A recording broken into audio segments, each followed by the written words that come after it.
Ser podcast.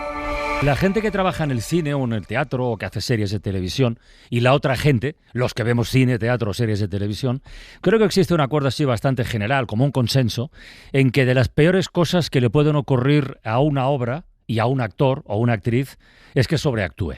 Porque eso se nota, claro. Y cuando el espectador se da cuenta, el resultado es demoledor. Toda la magia, ese pacto no escrito, esa complicidad que se traba para que te cuenten una historia y tú te la creas, pues eso se viene abajo cuando alguien sobreactúa.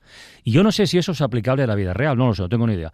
Pero es que tenemos ahora mismo un caso tan de libro, con eso de la sobreactuación, que no me resisto a comentarlo. Lo que está haciendo el Partido Popular, pero sobre todo, la presidenta de la Junta de Extremadura y candidata a revalidar su cargo tras las elecciones del domingo, lo que está haciendo María Guardiola es un ejercicio de sobreactuación tan burdo, de verdad, a mí me lo parece, que recuerda a las obras de fin de curso del instituto.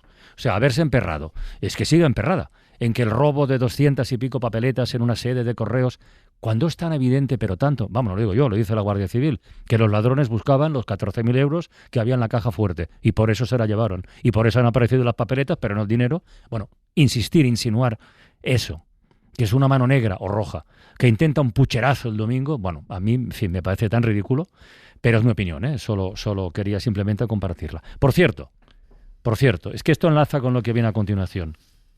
Extremadura es una de las comunidades donde el Partido Popular y Vox han derogado la Ley de Memoria Histórica y Democrática y la han sustituido por otra que llaman de Concordia, que con la excusa de la reconciliación no es más que un intento de blanquear la dictadura. Eso que he dicho ya no sé si solo es una opinión o una evidencia, pero bueno, da igual. La cuestión es que en Valencia, en la Comunidad Valenciana, ha ocurrido lo mismo y allí encontramos hoy una historia llevada al cine, esta sí con buenos actores, con buenas actrices, que merece la pena ser contada. Los olvidados, los que retumban en la memoria, los perseguidos, de anochecida en mitad del cerro, los exiliados, los que jamás volvieron a ver correr a sus hijos. Las olvidadas, las que escondían pan en el mimbre, las perseguidas y señaladas en todo el pueblo, las exiliadas, las que jamás volvieron a ver correr a sus hijas. No olvidaré, para que haya servido de algo tanto desvelo, para que no se pierda el poema bajo el sombrero. No olvidaré, para poder hablarle a mis hijos de los abuelos, para que un día al fin descansen justos los huesos. No olvidaré a las maestras. Este pasado mes de noviembre, Nieves con Costrina nos habló, seguramente Isaías, buenas tardes. Marta, hola, buenas tardes. Buenas tardes. Hola, ¿qué tal? Rafa Vila San Juan en Radio Barcelona, buenas tardes. ¿Qué tal? Buenas seguramente tardes. os acordaréis. Nieves con Costrina nos habló en varias entregas de su Acontece que no es poco, de la operación para salvar las obras del Museo del Prado de los bombardeos de Madrid del año 36. Bueno, pues ahora una película rodada en valenciano y estrenada a principios de noviembre, que está basada además en una obra de teatro, se sirve de este episodio de la Guerra Civil como punto de partida para hablar de memoria histórica, de represión franquista y de fosas comunes.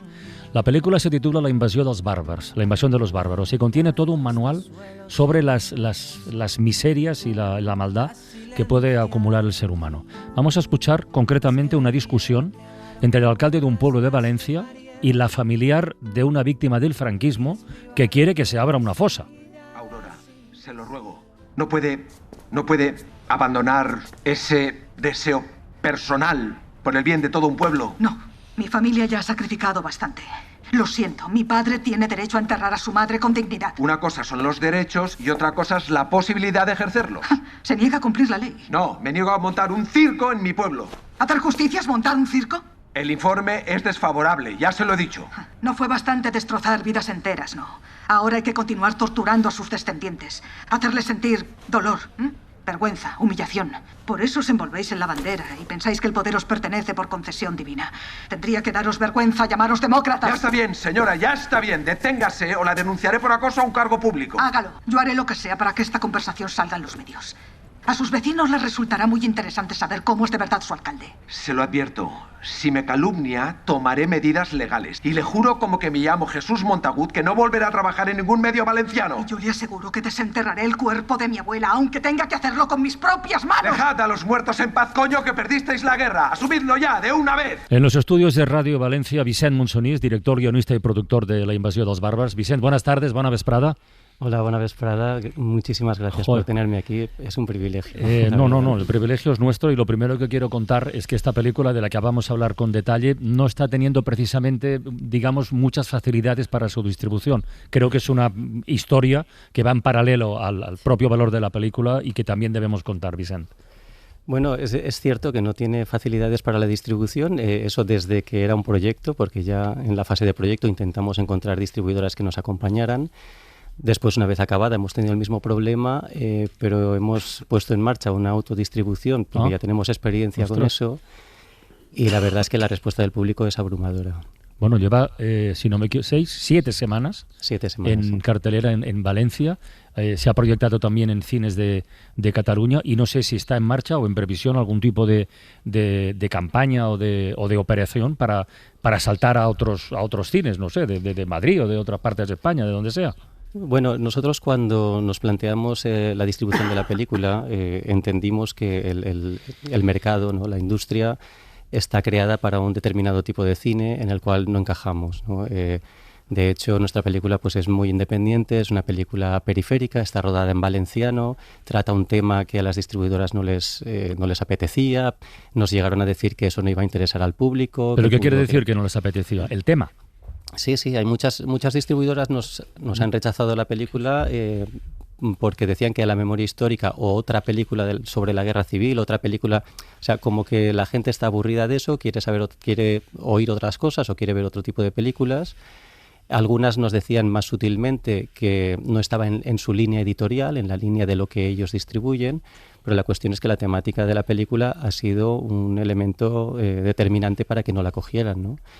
Y luego también había otro elemento que era el hecho de que esté rodada en valenciano. Y parecía que rodada en valenciano, hecha en Valencia, sin actores famosos de los que salen en las series de televisión, aunque los actores yo creo que son todos buenísimos. Buenísimos. Te lo digo como espectador, te lo decimos como espectadores porque lo hemos visto todos, ¿eh? Buenísimos. Una opinión personal, pero buenísimos y buenísimas. Bueno, yo los conozco a todos, claro, porque son gente que llevan muchos años trabajando en Valencia, haciendo mucho teatro, que cuando tienen la oportunidad de trabajar en una serie o en una película a nivel nacional, pues siempre los ponen de secundarios y a mí, claro, se me revuelven las tripas diciendo, pero si estos son actorazos, ¿no? Si es gente... Y yo creo que lo demuestran en esta película. Nosotros, ya te he dicho perdona, Vicent, está rodada en valenciano, efectivamente, en versión original, pero hay una versión doblada, que acabamos de escuchar un fragmento además. O sea que quien no quiera verla en versión original y con subtítulos, la puede ver en castellano. Yo la he visto doblada ya. Y va a la mar de bien también. Si es que no, fíjate, yo os diría de verla, si podéis, en versión original. Yo siempre, en todo. Yo solo recomiendo sea en valenciano o en suajili. Es relativamente muy fácil para castellano hablantes el entender el valenciano, el entender el catalán, pero sobre todo que es que además hay unos cambios de lengua entre castellano y valenciano que se van produciendo en función de quién está en el gobierno y quién está en esas zonas, ¿no? Y es interesante ver un poco ese contraste, ¿no? Yo creo, Vicent. Sí, claro, el idioma se utiliza en la película de una manera muy realista porque el uso de una lengua o de la otra en ese contexto también significaba, ¿no? Tenía mucho significado político y mucho significado de quién estaba mandando y quién no. Bueno, déjame reproducir sonoramente una escena de la película que explica perfectamente esto que acabas de decir. Carmen Gorriz Puig. Puig. ¿Cómo dice? Puig. Se pronuncia Puig. Señora, aquí pone Puig y se lee como se escribe. Si quiere que ponga Puig, lo pongo con CH. Ponga Puig. ¿Qué pone aquí? Avenida de Pablo Iglesias 6, quinto derecha. Señor Campos, Avenida Pablo Iglesias. Eso es María Cristina. Señora, ahora es Avenida de María Cristina. Como toda la vida. Sí, señor, claro. Viven usted, su hija y su nieto. Usted es viuda. ¿Y el marido de ella? No está casada. Ya veo. Y ella no sé dónde está. ¿Qué quiere decir? Se fue a trabajar y no ha vuelto en 10 días. ¿A trabajar, dice? Sí, trabaja en el Patriarca con los cuadros. ¿No puede ir a hacer algo? Vuelva a casa, señora. Si su hija no ha hecho nada, regresará pronto a casa. O no. Pero bueno, eso ya hay que ver la película y descubrir lo que pasa. Sí que es muy sorprendente esto de los idiomas, ¿no? Cuando ahora lo chic y lo moderno es ver películas inglesas o francesas en versión original, resulta que hay gente que tiene reticencia para ver una película en una lengua que es una lengua oficial española. Sí. ¿No? Es un poco absurdo, ¿no, Vicent?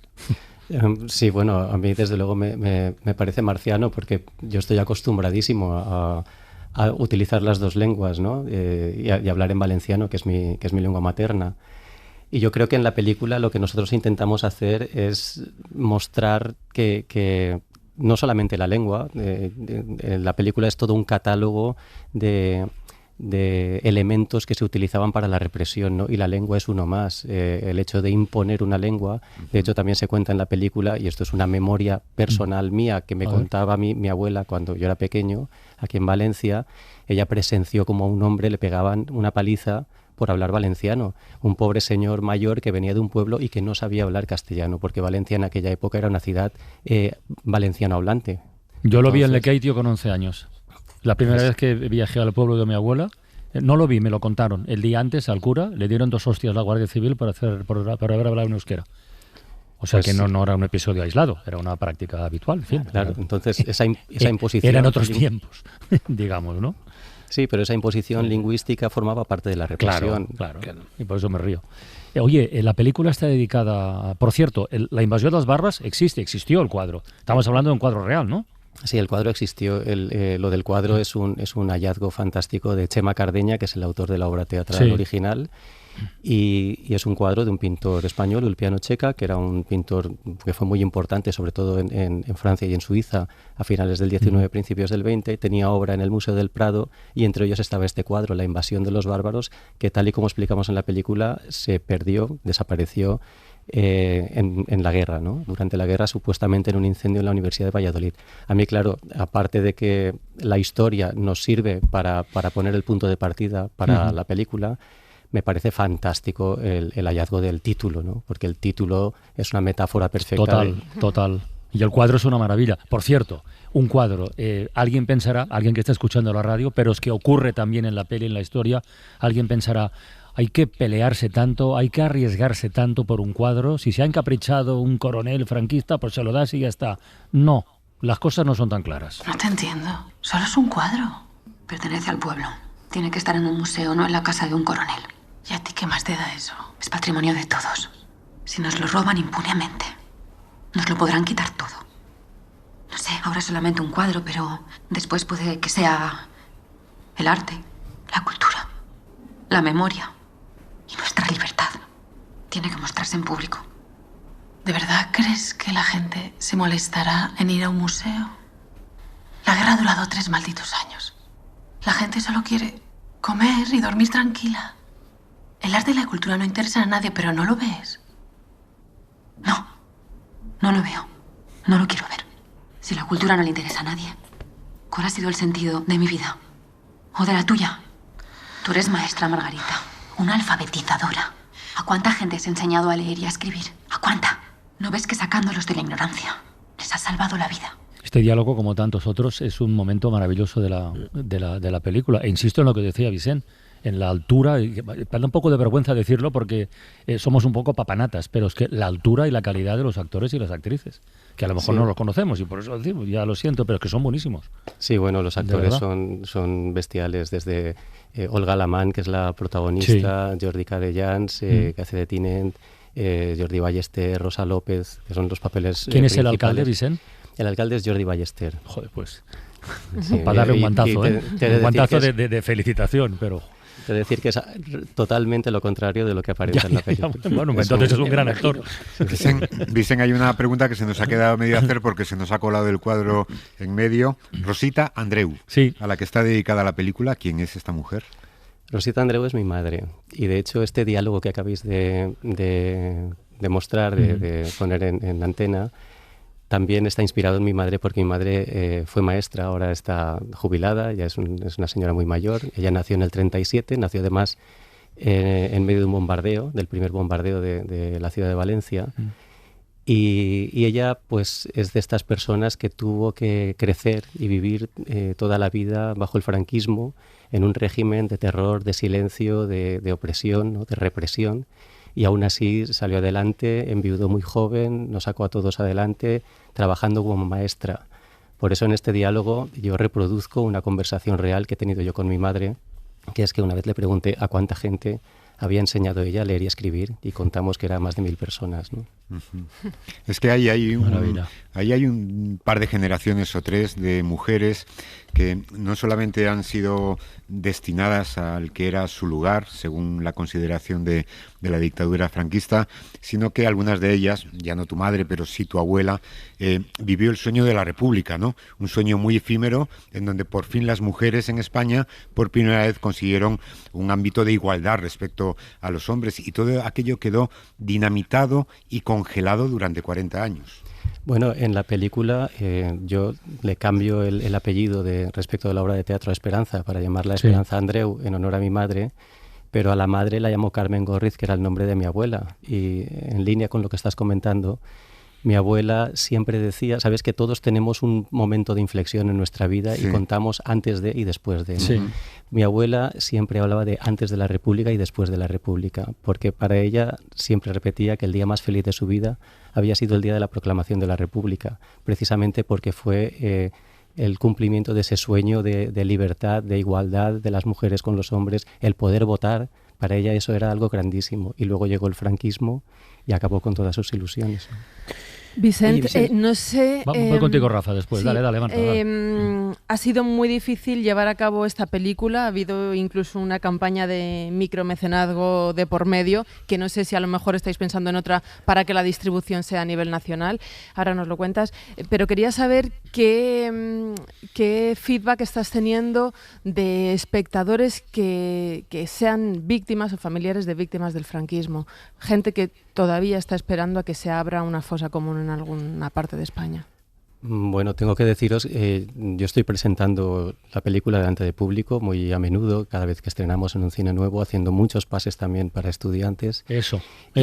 Pero en el estreno, en el preestreno, vino mucha gente, invitamos a gente de familiares de las fosas de Paterna, de colectivos memorialistas. La respuesta no podía haber sido mejor. O sea, la gente estaba muy emocionada y sobre todo nos daban las gracias por haber hecho la película, porque nos decían que estábamos por fin contando su historia. Vicente, y los estudiantes, perdona que insista en esto, ¿qué reacción? O sea, hay coloquios cuando termina la película. Claro, está muy bien la gente que está directamente afectada o que tiene familiares y tal, esto es indispensable, pero luego están los que no conocen la historia porque no se la hemos contado. ¿Qué reacciones has visto al verla, cuando ven la peli? Pues yo tengo que decir que cuando empecé a hacer estos coloquios con estudiantes, iba un poco con prevención, ¿no? Porque pensaba que con todo lo que se ve en redes sociales, todo lo que se cuenta también en los medios, ¿no? Como esa especie de derechización o admiración de la gente joven por los autoritarismos, todo esto no me lo he encontrado. O sea, me he encontrado a una generación joven muy interesada, muy despierta, también muy sorprendida por la película. Muchos no sabían que esto había pasado, participan en los coloquios, se emocionan con la película, y a mí la verdad es que me ha hecho recuperar la fe en la juventud, porque creo que tenemos una gente joven con muchas ganas de saber y de estar bien informada, ¿no? Bien. Pues ojalá llegue a tantos jóvenes, que yo te diría, porque eso para mí es muy importante, es decir, el que llegue a las familias que han vivido y han sufrido, que siguen sufriendo, porque uno de los éxitos de esta película es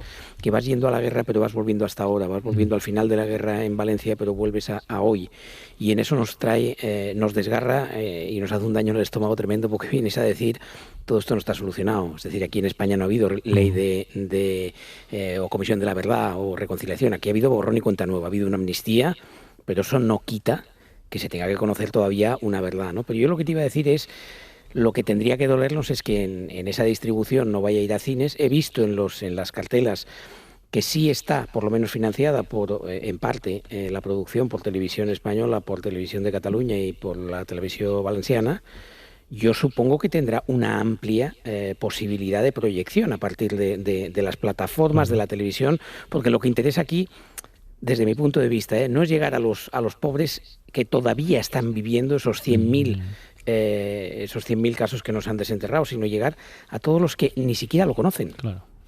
Sí, por supuesto. O sea, nuestra intención cuando hacemos la película es que la vea el máximo público posible.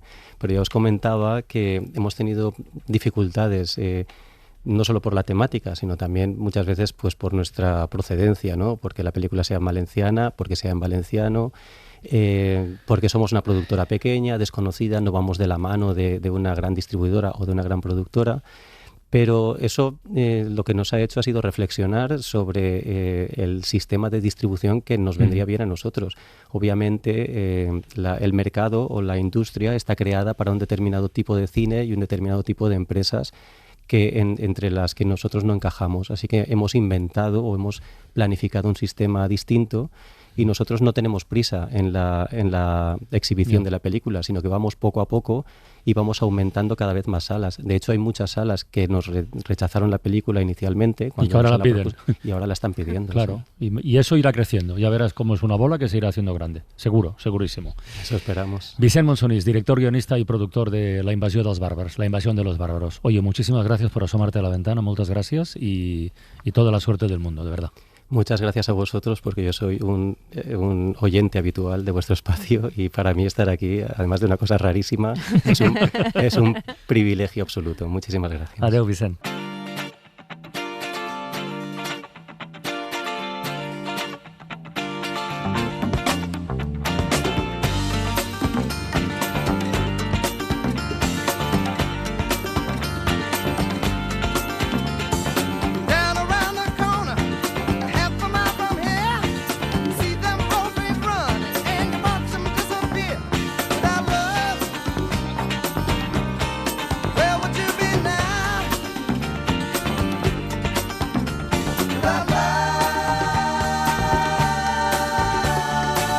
Son las 4:32 de la tarde, las 3:32 en Canarias. Os voy a confesar una cosa, Marta, Isaías, Rafa. A ver. Igual es porque los viernes tenemos una cita dentro de un ratito con nuestro filósofo, con José Carlos Ruiz. Sí. Pero a mí a veces se me activa también una vena como medio o del todo filosófica. Y hoy, por ejemplo, estaba pensando que el tren contiene un simbolismo muy poderoso que tiene que ver con el viaje, con moverse naturalmente, pero también con el tiempo y en definitiva con la vida. Quizá por eso se han escrito tantas canciones inspiradas en el tren, como esta que suena de los Doobie Brothers, que hablan en realidad de la necesidad de alguien de seguir adelante, ¿no? O esta otra que escucharemos, legendaria, de Gladys Knight and the Pips, con un tren de medianoche que va a Georgia.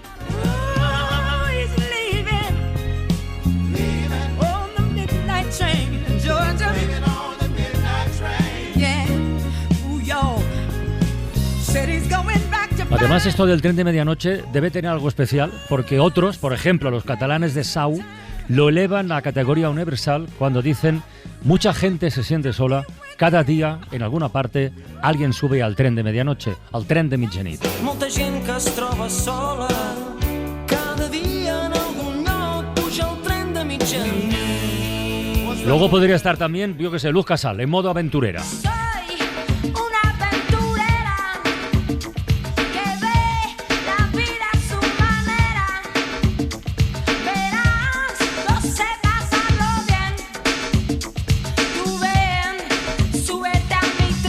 O Rosalén, que también invita a alguien a subir al tren. Sube a este tren, hay paisajes que solo verás una vez.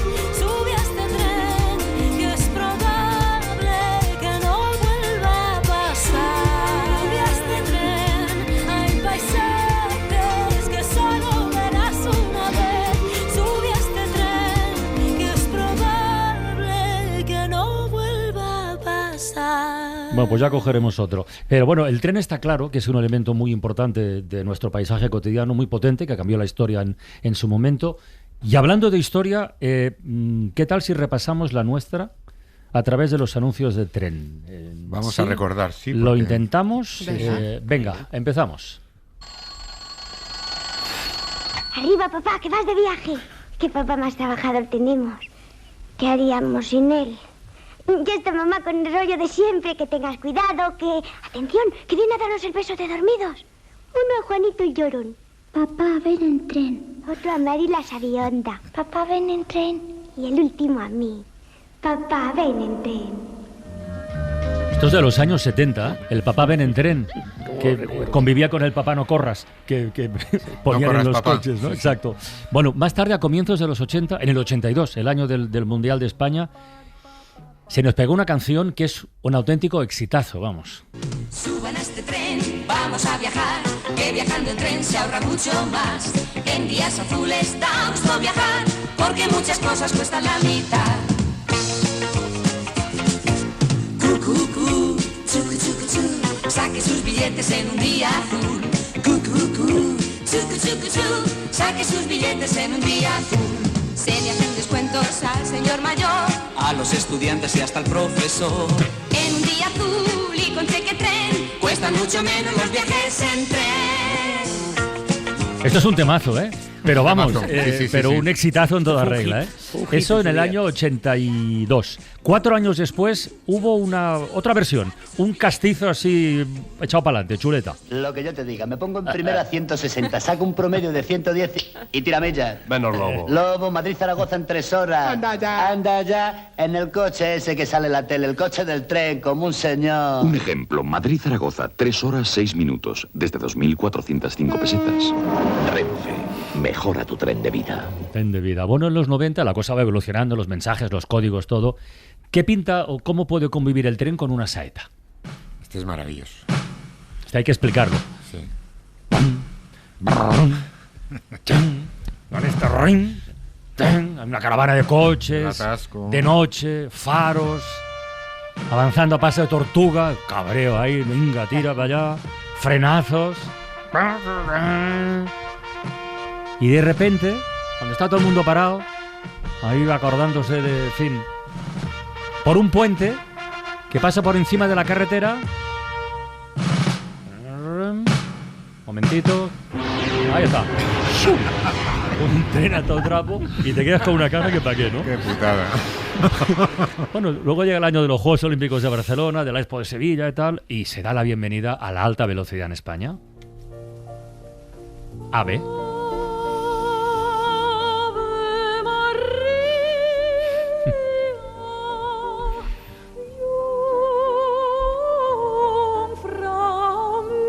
El viaje inaugural fue el 21 de abril de 1992. Era un símbolo de una España más moderna, puntera, conectando 2 ciudades en menos de 3 horas. Más adelante, este es un momento muy, muy emotivo, que además nos toca directamente a nosotros. Una historia que en 2021, todavía en plena pandemia, una historia que contó todos los viajes que no se pudieron hacer. Una historia que mereció un premio Ondas. Hola, abuela. Mi viaje empieza cuando nos bajamos del tren. Y ahí está el abuelo, que aún no me ve. Pero yo salgo corriendo y le doy un súper abrazo. Y él no me suelta hasta que llegamos a casa. Cuando abro la puerta, ahí vienen Martina y Mikel, los primos, corriendo a verme. Y ahí estás tú. Y este es mi viaje. El viaje que estas navidades no voy a hacer, porque os quiero muchísimo. A todos nuestros viajeros, tanto si viajan como si no, feliz Navidad, Renfe. Era maravilloso, Ministerio de Transportes, Movilidad. Maravilloso anuncio, a que nos acordamos prácticamente todos, ¿no, Rafa? Te sonaban Totalmente, te he oído cantar, además, que lo sepas. Lo que pasa es que, bueno, yo me acordaba de casi toda la trayectoria. ¿Sí? Imagínate si tengo ya edad para... El de la saeta es genial. Es genial. No, el de la saeta es el menos sonoro radiofónicamente, pero es genial. Esa imagen de los abrazos en la estación. Sí. Es que en el fondo, claro, la estación del tren para los que viajábamos en tren era la primera habitación de casa. Es decir, llegabas a tu ciudad y te encontrabas con tu gente ahí, en el andén, en la estación. Bueno, pues esto que acabamos de escuchar es una pequeñita muestra del archivo publicitario de Renfe, que es mucho más que publicidad. O sea, permite un poco seguir los pasos, las huellas de la historia de este país. Y hoy se inaugura, en el Museo del Ferrocarril de Renfe, en Madrid, una muestra titulada Viajar en el tiempo, 85 años de publicidad de Renfe, y resulta que Sonia Ballesteros... Sonia, buenas tardes. Hola, Carlos. Es una privilegiada porque la ha visitado. Pues sí, la he visto guiada por la directora del Museo del Ferrocarril, por Teresa Castanedo. Vamos a ver una exposición a la que hemos llamado Viajar en el tiempo, 85 años de publicidad en Renfe. Uno de los grandes atractivos de la exposición es ver cómo hemos hemos pasado de publicitar una compañía ferroviaria con carteles que promocionaban tradición, sol y playa, a la rapidez de la alta velocidad y la más alta tecnología. Todo en un solo viaje y un mismo andén del Museo del Ferrocarril de Madrid. Un viaje en el tiempo a través de 8 décadas de publicidad que nos permiten ver cómo han ido cambiando y se han ido modernizando a la par Renfe y este país. Arrancamos en los años 40 y 50. Me llama la atención un cartel de 1952. Este cartel es sorprendente porque contiene de todo lo que han podido meterle. Aquí es más, lo han hecho. Catedrales, una plaza de toros, el edificio España de Madrid, el monasterio del Escorial, una bailaora flamenca, la mezquita de Córdoba, un jugador de golf. Esto alude directamente a un intento de atracción del turismo extranjero, unas uvas, el litoral con veleros, naranjas, limones. Y ya al inicio de los 50, Renfe intentaba captar al turismo extranjero por ese jugador de golf, un turismo que empezaba a asomarse tímidamente en España. Avanzamos unos años y nos paramos delante de un cartel que firma Manolo Prieto, creador del Toro de Osborne. ¿Qué vemos? Una naranja con los rayos de sol, porque en realidad la naranja es nuestro sol, y la Monda pasa a ser una vía de tren por donde pasa un tren de la compañía. Un tren que nos lleva al sol. Un tren que nos lleva al sol de España. Toma. A finales de los 60 y primeros 70, el crecimiento económico marcó la vida de los españoles y Renfe se puso las pilas porque los coches empezaron a inundar las carreteras. Por eso, los carteles que recordaban a los viajeros que podían viajar con el coche dentro del propio tren fueron muy habituales y prolíficos en esa época. ¿Veis cómo van de la mano la modernización del país y la de Renfe?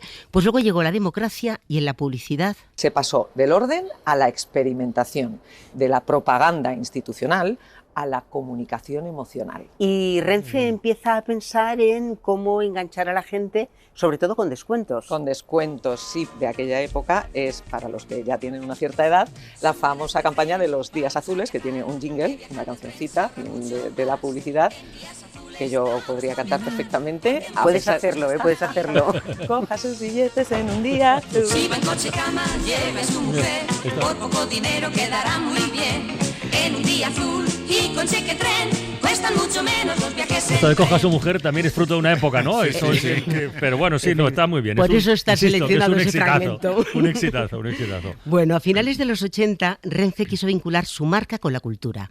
Ejemplos: un cartel en el que se utiliza el cuadro de Dalí, Muchacha en la ventana, situando a la muchacha dentro de un tren.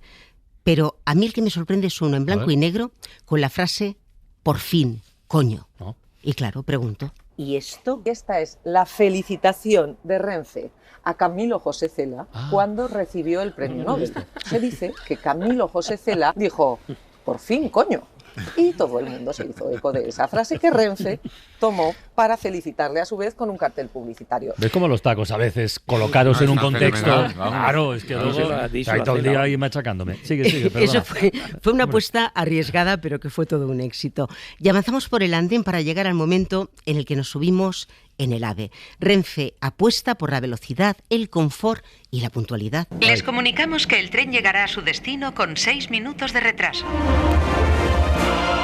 Si alguna vez su AVE llega con más de 5 minutos de retraso, le devolvemos el importe total de su billete.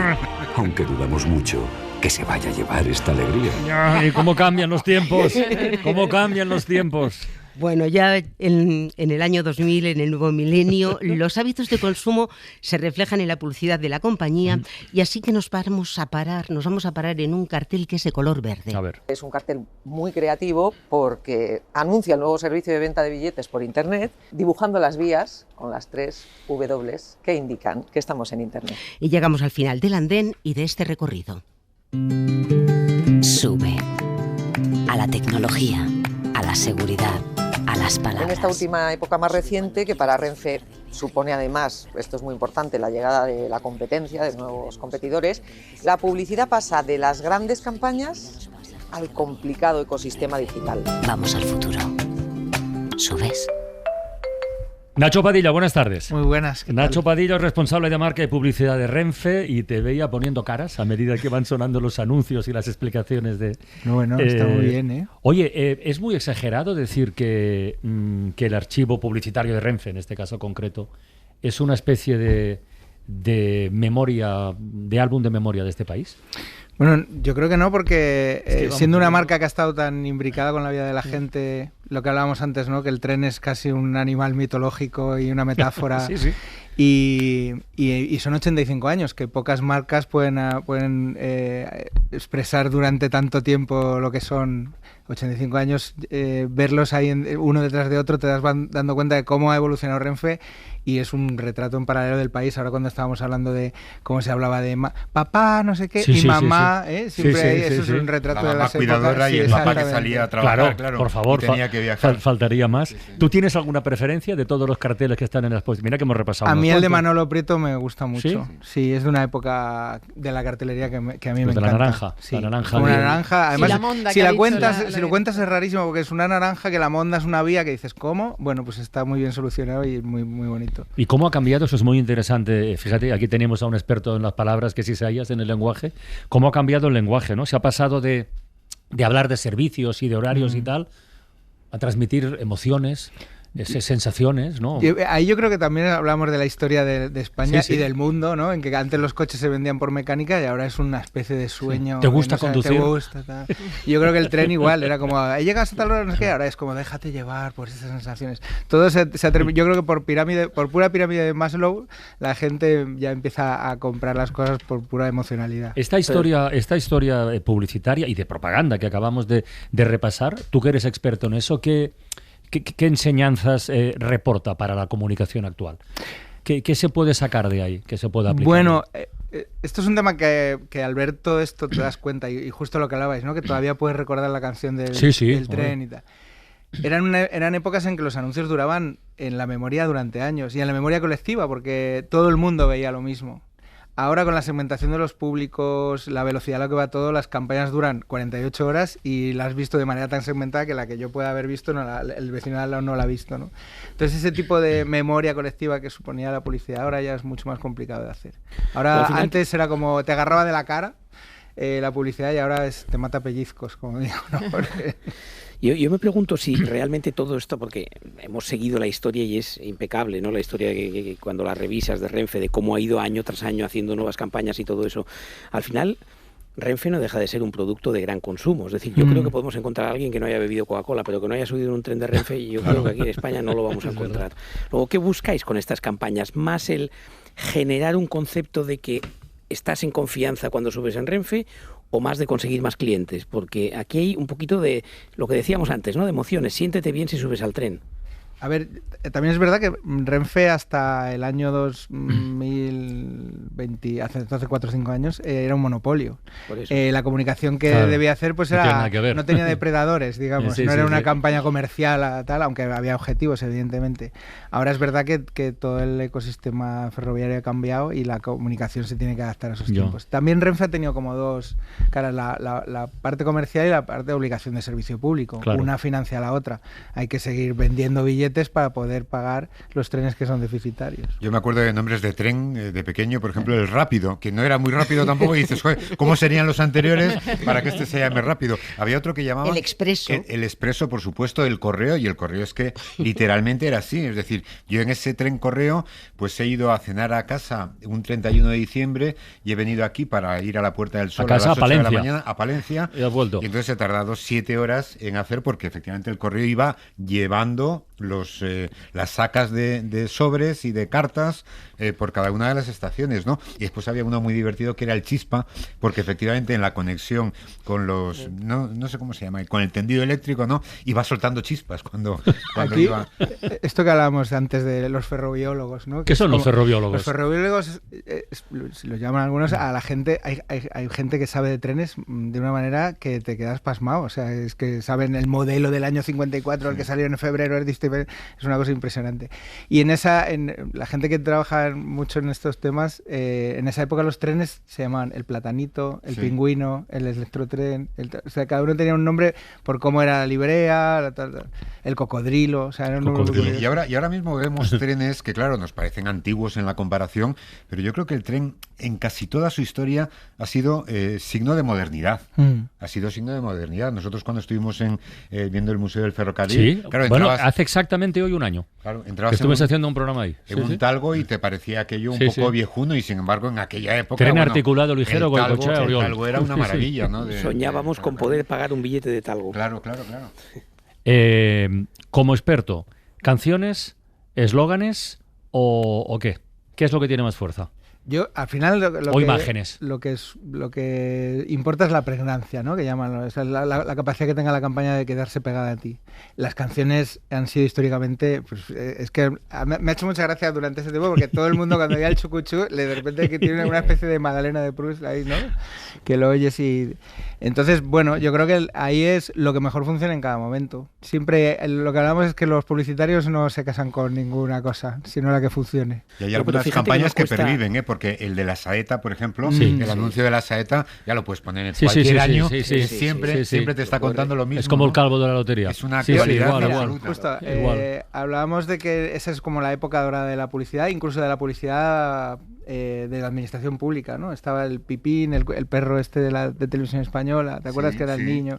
Estaba la de la saeta, había muchas películas el Póntelo, Pónselo, toda esa época que son campañas históricas. No ha habido más. De Póntelo, Pónselo, no ha habido más desde aquella. Que Matilde de las Telefónica. Exacto.